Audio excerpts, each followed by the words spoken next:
మా మ్యారేజ్ అయ్యి ఇప్పటికి 8 ఇయర్స్ అయిందండి. ఈ 8 ఏళ్లలో మా ఇద్దరు తమ్ముళ్ళు మహా అయితే 2, 3 సార్లు వచ్చుంటారు మా ఇంటికంతే. అదేంట్రా అని అడిగితే, "మీరే సరదాగా మన భీమవరం వచ్చేయండి అక్క, అందరం కలిసి ఎక్కడికైనా వెళ్దాం" అని అంటారు.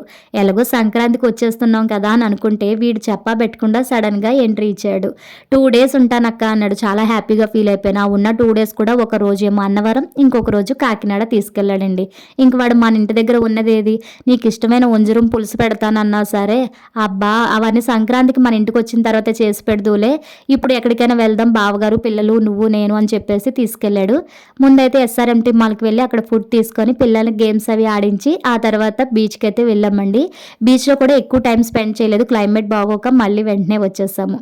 మా తమ్ముడు ఏజ్‌లో నాకంటే చిన్న అయినప్పటికీ కూడా వాడు ఒక క్లాస్ జంప్ చేశాడు. దానివల్ల ఇద్దరం సేమ్ క్లాస్. భీమవరం ఎస్సీహెచ్‌బీఆర్‌ఎం హై స్కూల్‌లో 10థ్ వరకు కంప్లీట్ చేశాము. తర్వాత డిఎన్ఆర్‌లో డిగ్రీ చేశామండి.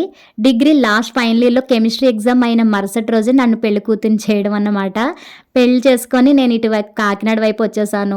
మా తమ్ముడు కూడా లక్కీగా ఇటే వచ్చాడండి. అదెలా అంటారేమో, మా డిగ్రీ లాస్ట్ ఇయర్‌లోని క్యాంపస్ ఇంటర్వ్యూకి వాడు సెలెక్ట్ అయ్యాడు. ఎన్ఎఫ్‌సీఎల్‌లో మంచి జాబ్ వచ్చింది. వాడు కూడా ఇటు సైడ్ వస్తున్నాడని హ్యాపీగా ఫీల్ అయ్యాను. కానీ ఆ హ్యాపీనెస్ ఎంతో కాలం లేదండి. వాడు 2 మంత్స్ మాత్రమే ఉన్నాడు. ఎందుకంటే వాడి మైండ్‌లో ఎప్పటినుంచో ఇంజినీరింగ్ చేయాలని ఉండేదంట.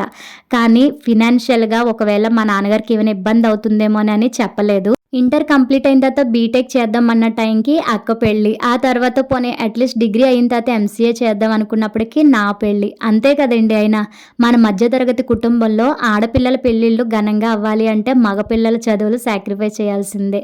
అయినా ఇప్పుడంటే ఫీజు రియంబర్స్‌మెంట్లు, అమ్మఒడి ఇలా రకరకాలుగా రావడం వల్ల గానీ 2013-16, 18 ఆ టైంలోని కొంచెం ఫీజులు అవి ఎక్కువగానే ఉండేయండి. అప్పుడు చాలా ఇబ్బంది పడేవారు మిడిల్ క్లాస్ ఫ్యామిలీస్‌లోని.